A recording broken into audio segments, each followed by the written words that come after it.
Welcome into the Boys Collective episode number 37 right here on 105.3 The Fan on YouTube. My name is Kevin Gray, alongside Super Bowl winning scout at 1/4 of the G-Bag Nation, Bryan Broaddus. Bryan, good afternoon to you on this Wednesday. How we doing? Excellent, KG. Thank you. Appreciate you joining us as always here on the Boys Collective. Make sure you find Bryan on Twitter at Bryan Broaddus. You can find me on Twitter at Kevin Gray Sports. Be sure to subscribe to 105 The Fan here on YouTube and also on 105thethefan.com for all of our content. And of course, Twitter, Facebook, and Instagram at 105.3 The Fan. It is our Wednesday show. We got to get you your news and notes on America's team as they are preparing to take on the Philadelphia Eagles on Saturday, not Sunday night, on Saturday night out in Lincoln Financial Field. And Bryan, as we jump into the Broaddus files here, some unfortunate breaking news just prior to us getting on here as we record this around lunchtime on this Wednesday. Micah Parsons has entered into the COVID-19 protocol. His status for the game on Saturday night is very much in doubt, and that is obviously a big blow for the Cowboys as they try to potentially move up as far as the 3 or the 2 seed, given if some things break, but more so than anything, not good news for the Cowboys with respect to their best defensive player and odds-on favorite to win Defensive Rookie of the Year this year. Yeah, no, it really isn't. But, that's where we are now with the COVID and the protocols and the stuff like that. And, unfortunately, this will probably not be the last we hear of stuff like this happening. And, now we're getting close to the playoffs. And I think the teams that are in the playoffs are about to embark on something that, as far as, okay, we can't afford to lose players. Now, again, this disease or the sickness, it doesn't discriminate. You could be vaccinated, you could be non-vaccinated. We've learned it spreads really quickly. The Cowboys have a big facility. They have the ability to spread out.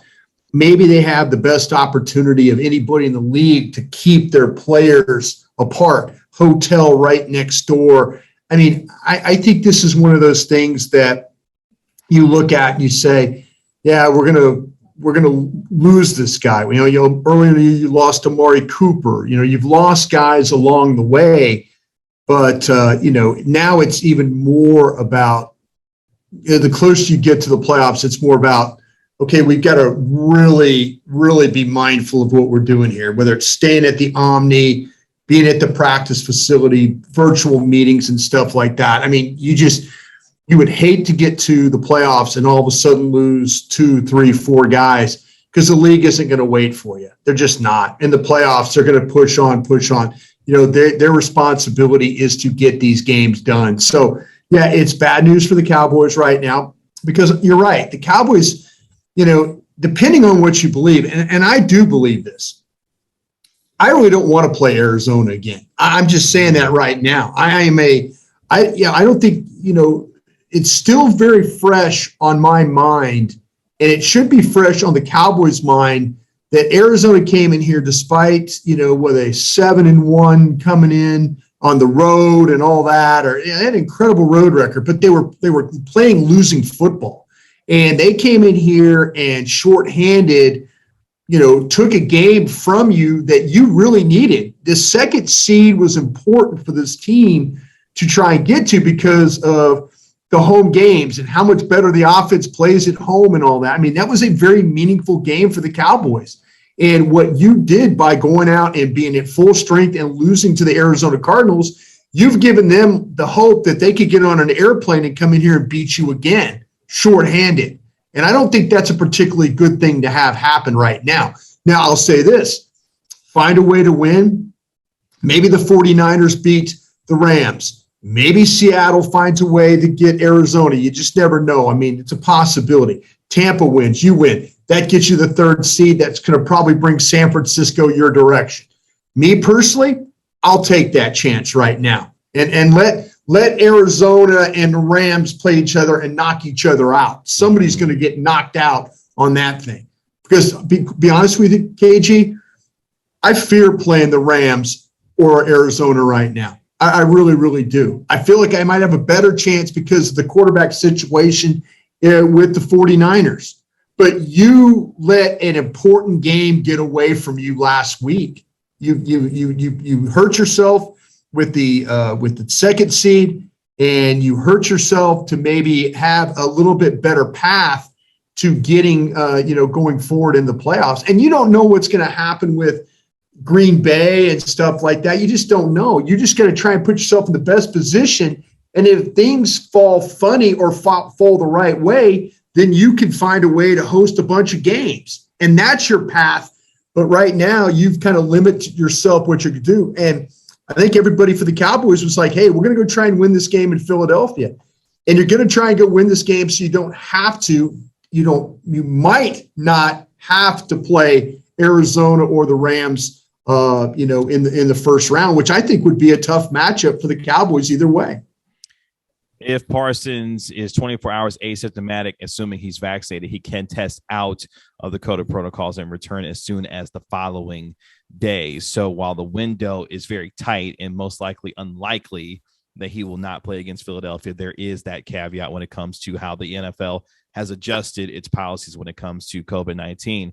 I mean, but you're right, Bryan. This team, and today is Wednesday, had a couple of days to obviously marinate on what happened on Sunday. And the more and more I've thought about it, and again, this is part of my fandom coming out here also, to be completely transparent, the more and more I've thought about it, the more and more I've gotten to be upset about it, because there is no reason why this team, with as much talent as it has, with some of the wins that they've had against the Chargers, against the Patriots, and some of the teams that they've beaten, to think that in a game of this kind of importance on Sunday, where you were facing a shorthanded football team, as you mentioned, not playing winning football, and you had the quote-unquote get-right game offensively against Washington, and then to allow yourself in that moment to lay an egg versus an opponent who had no business winning this kind of a game in your own building, to me has really dampened my thoughts on what this team is capable of now going into the playoffs. Because as you said, all these players talked about it being a measuring stick game, this being a statement game. We got to handle our business and then prove to everyone that, hey, this is legit. And then you don't do it. So with that being said, the conversation now shifts to what can we realistically expect from this team, given obviously the ebbs and flows and how the NFL season goes, obviously, and this one being the longest one of all we've ever had. But how do you realistically look at this team now, given each how they've gone through, and now especially in light of what happened on Sunday, about what they could look like in the playoffs, regardless of matchup that they have? Yeah, this team, KG, could beat anybody in the NFL, and they could lose to anybody in the NFL. They could find a way to beat the Green Bay Packers, or they could find a way to lose to the Giants or the football team. They could find ways to do both. I felt like that this team could compete with Green Bay player for player. The thing that always worried me, and you and I did a show together last Friday on New Year's Eve on 105.3, and we kind of talked about, what's the one thing you would worry about going to Green Bay. Wouldn't worry about the matchup. I would worry about the conditions is what would worry me, just because it's especially different. Prescott's record in cold weather games. Yeah, but Dak in his rookie year, he did win there. He won at Heinz Field. I mean, those are things you can at least talk about and hold on to. This team, every time I want to believe that they've got everything together, they've got everything lined up, they've got, they go out, they have their entire offensive line together. They don't run the ball at all. I mean, not at all. And let's not act like that, with Arizona. I mean, to me, that's a good front. But you didn't get anything running that football. And it wasn't like, oh, by the way, you're missing Zach Martin and you're missing Smith and you're missing, all these guys. You had your 5 starters out there playing, and you couldn't average more than 2 yards a carry. No, now come on. And you want me to be confident right now about? And I was. I have been so fooled by this team, like from week to week to week to week. 7 weeks of really good offensive football, 8 weeks of really bad offensive football. To the point where, like, okay, what was wrong What were they doing the first 7 weeks that they can't do the last 8 weeks? So that's the issues that I have. Every time I want to say, oh, I can trust this or I can trust this. I can't trust this. I mean, this team had been great all year long. I mean, shouldn't say all year long. This team has been better on third down every week defensively. Mm-hmm. And they let Kyler Murray do things to them they chunk play 42, 43. It doesn't matter. Third down, we're not going to cover. Oh, by the way, we're going to let them run, the quarterback run for 11 yards. You get 1 sack, no pressure really. Kyler Murray's, kind of moving around, throwing the ball. Doesn't matter. You let receivers that nobody would have on their fantasy football team catch balls on you and stuff like that. I mean, that's kind of where you're at right now, and it just was a terrible time to miss field goals, to let them fake a punt on you, you have a chance. You kick the ball to them with 4:42 left in the game, and you don't get it back. You do not get the ball back. So what does that say? And like I say, your line, your receivers, your back, your quarterback, everybody was there. That's a game you cannot lose. You can't lose that game.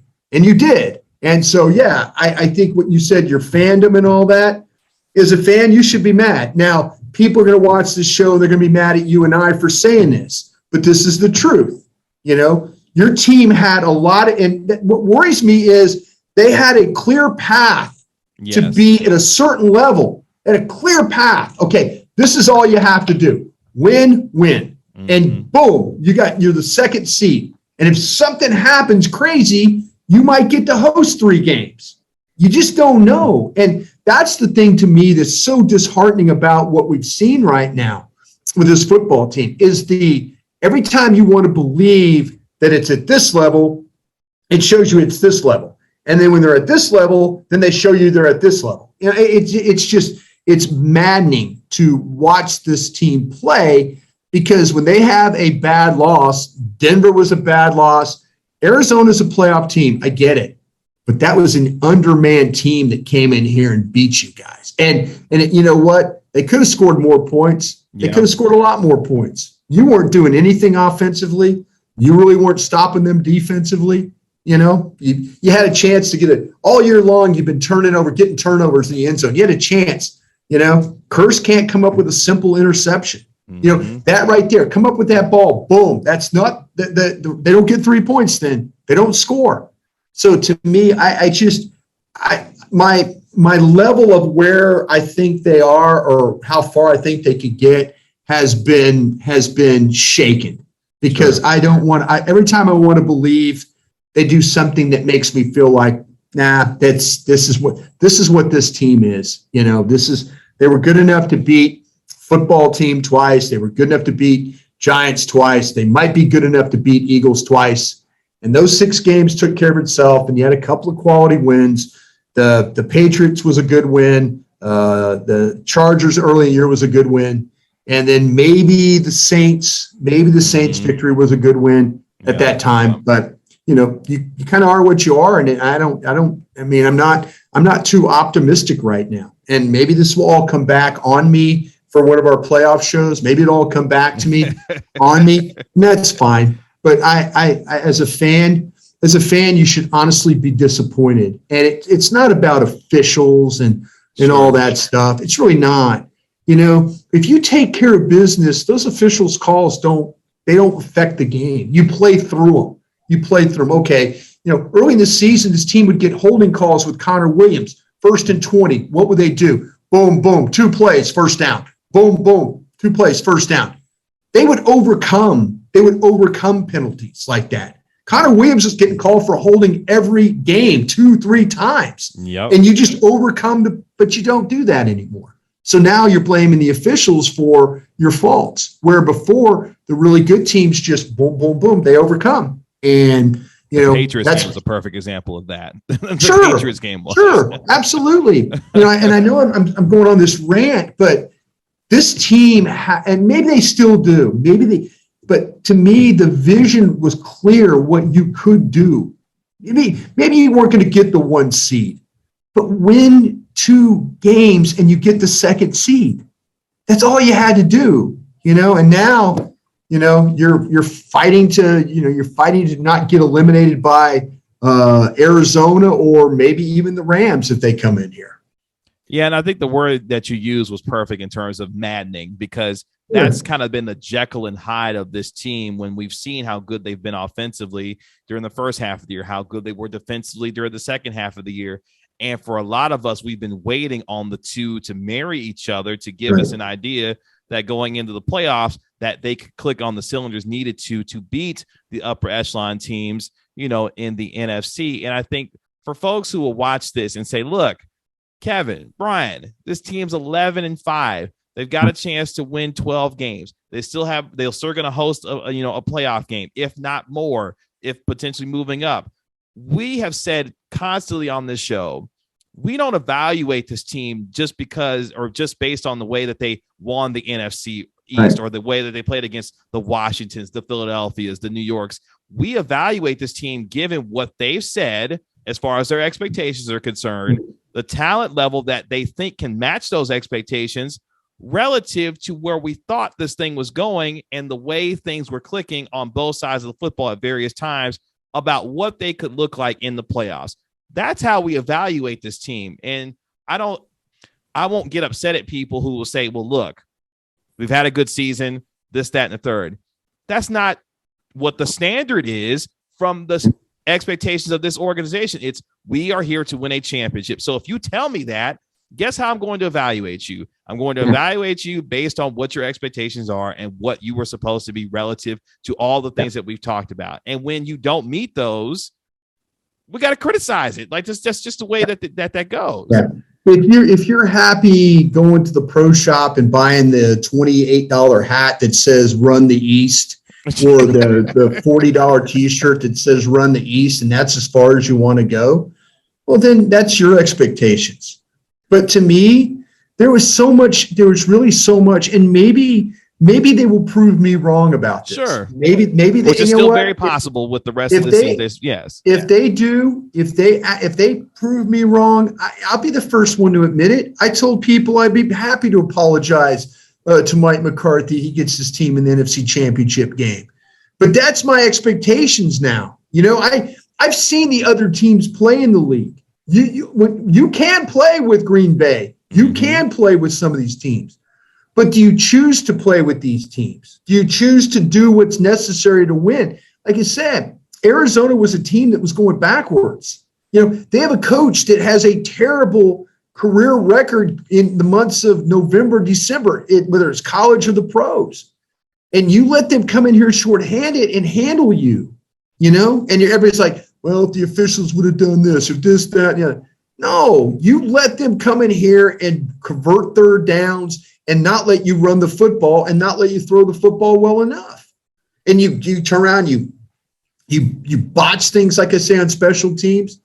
If your standard is just to get the $28 T-shirt that says that, well, then congratulations. You had a great year.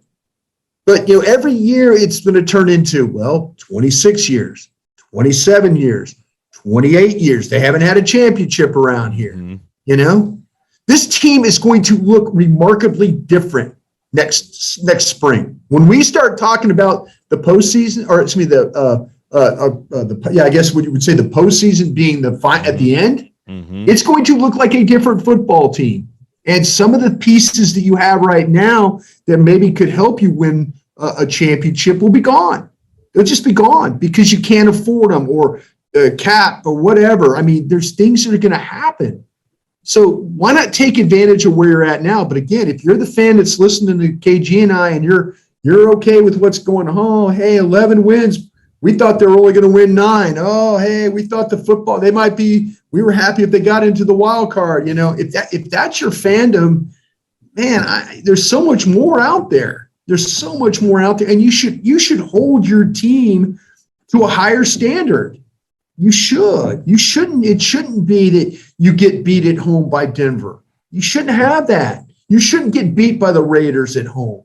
Now the officiating in that game, yeah. I mean, there were some questionable calls in that game. But But you got to play through that stuff. You can't let things deter you. And this football team seems to have that happen to them far too much. So that brings me to this. Obviously, as the Cowboys prepare to take on Philadelphia on Saturday night, Philadelphia is going through their myriad of COVID issues themselves. They've had several key players, go on their COVID-19 list. As we start looking forward, not only to that game, which we'll have our game preview on Friday here, what concerns you most about this team? We've talked about several aspects, whether it be the penalties, whether it be the inconsistency of the offensive line, the quarterback play, the miscommunication with receivers, defensively at times, making some mental mistakes. What concerns you most that between now and the playoffs needs to get right to give you a better sense of confidence about this team and what they could do in the postseason? I think it's the offensive line. I really, really do. I think, if you're going to play with the five guys that you thought, and when we got to Oxnard and you said, hey, these are our five guys, this is one of the best lines or one of the better lines in the National Football League, and they can't run and they can't protect, then they're going to be – they got sacked last week, KG, on a max protection.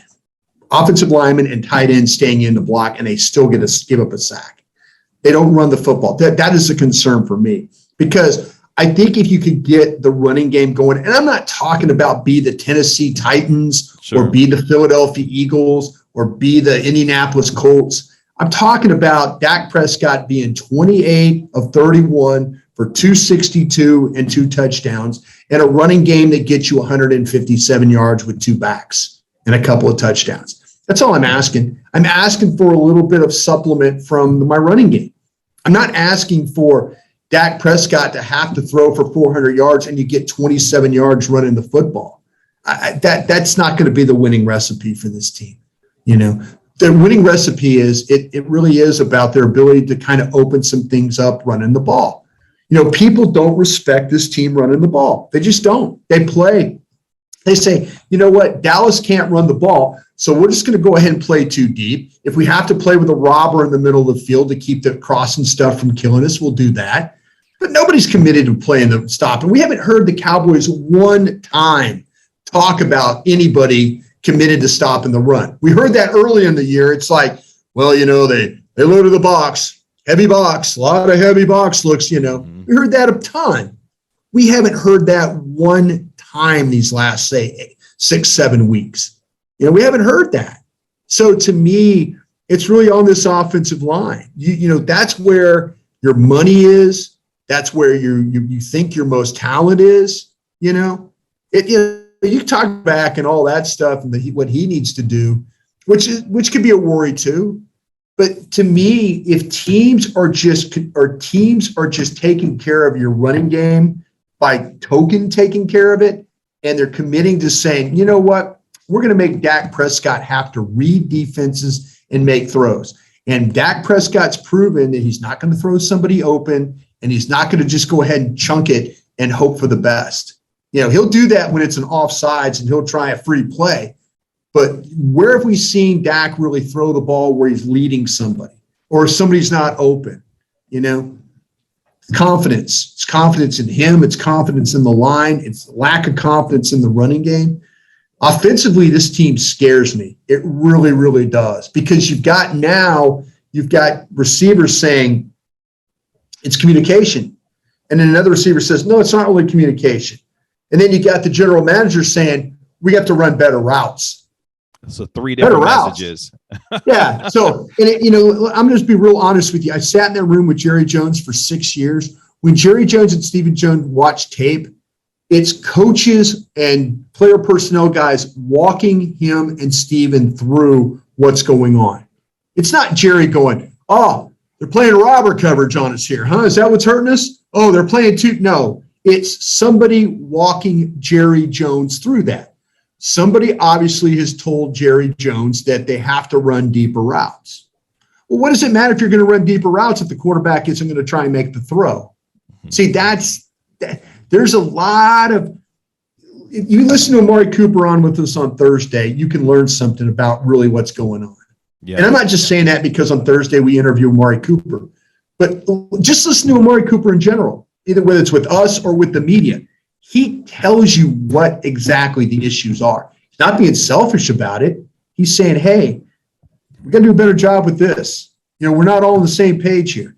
And they've even told us, though, KG, I'm sorry about my rant here, but they've even told us that they work after practice on stuff. They're like, we're getting, maybe they don't all get to practice together all the time because guys were banged up at various times. And so they had to go through some things. 3 games in 12 days, maybe that hurt some of the chemistry stuff. But this line, the receivers, the quarterback, the running game, they've all had a turn at some of the things that aren't really right about this football team right now. And it's interesting. You brought up a lot of the schematics and the physical things, whether it be the offensive line not playing to their potential and not being able to establish a running game or different messages coming out from different players and individuals in this organization. One thing to me that is striking a chord with me, because I keep going back to what McCarthy's message was to this team after the game on Sunday was about, maybe it was an idea that he wants this us against the world mentality. Maybe that's what he was trying to say when it came to, the opponent and the referees. Hey, everyone's against us. Let's band together. World, us against the world, that kind of thing. But then I continue to think about it. It's like, the emotional maturity of this team, while we've lauded the leadership of Dak Prescott and how the team takes its cues from him and the leaders on this team who talk and say, look, this is what's going on. This is what's going on. This team has not handled success very well this season. And even McCarthy at times has talked about having to handle success better as a team.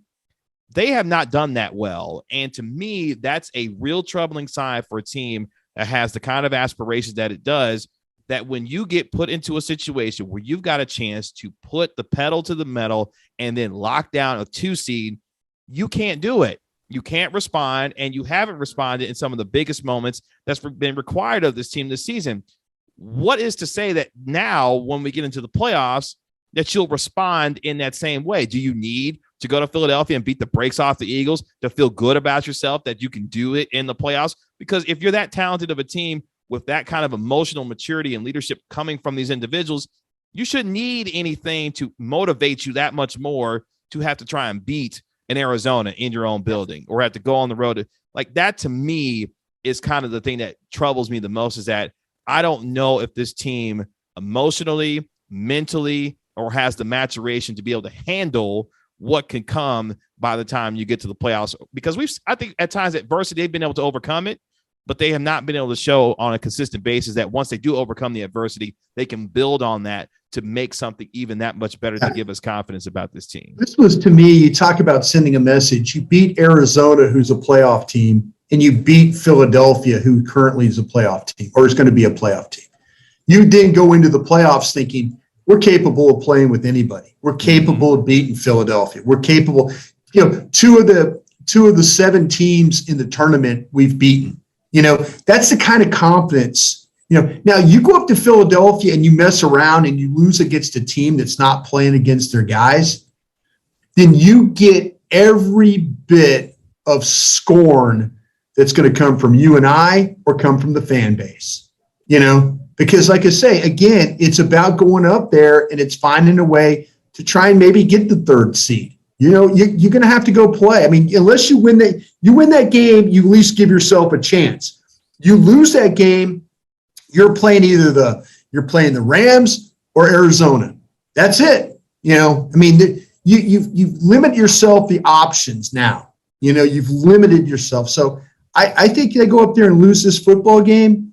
And then to me, these were 2 teams that were in the playoffs, or going to be in the playoffs.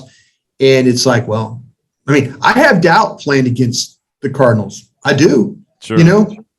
I do, because they came here shorthanded and won a game.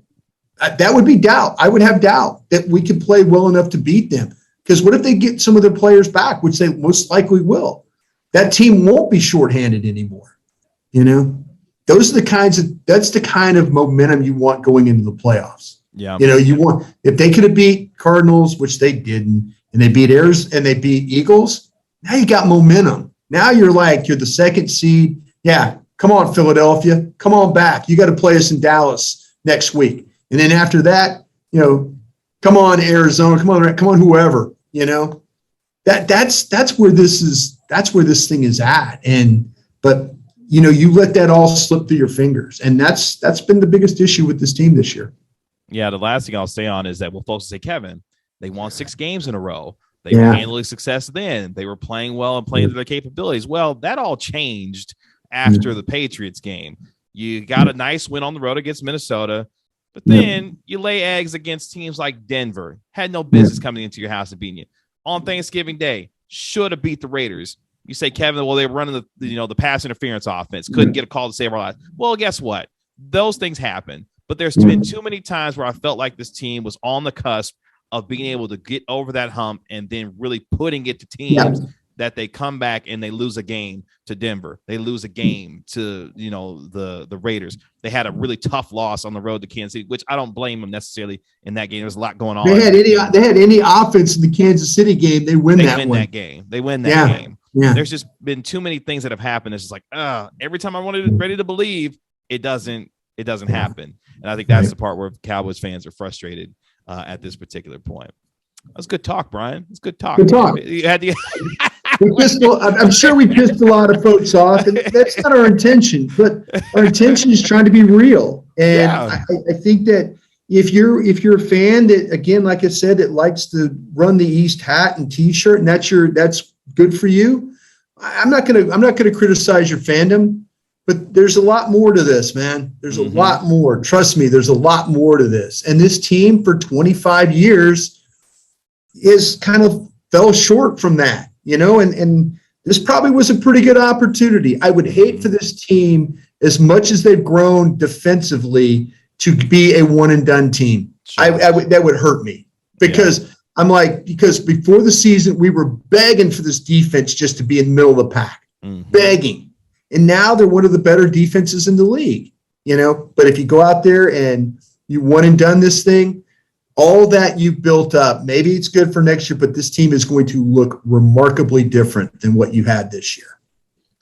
We will have our game preview show on Friday as the Cowboys get ready to visit the Philadelphia Eagles on Saturday Night Football, the season finale, before they host a playoff game in the divisional round, or the first round, I should say, of the playoffs. The divisional round thing, that's out the window. Wild card weekend. Wild card weekend is when they will host a playoff game. We'll get you your full game preview as the Cowboys take on the Philadelphia Eagles. More on Micah Parsons as the week goes on and whether or not he will be available to play for this team, for an otherwise pretty healthy team in terms of the Cowboys. Obviously, Michael Gallup done for the rest of the year, but for the most part, the Cowboys are ready to go. So make sure you subscribe to 105 Through the Fan here on YouTube. Check us out on 105throughthefan.com, Twitter, Facebook, and Instagram at 105 Through the Fan. For the Super Bowl winning scout, Bryan Broaddus, you can find him on Twitter at Bryan Broaddus. You can find me on Twitter at Kevin Gray Sports. My name is Kevin Gray. We'll talk to you on Friday here on the Boys Collective. Bryan, as always, appreciate the time. Look forward to talking to you on Friday, sir. That's great, KG. Thanks. Thanks.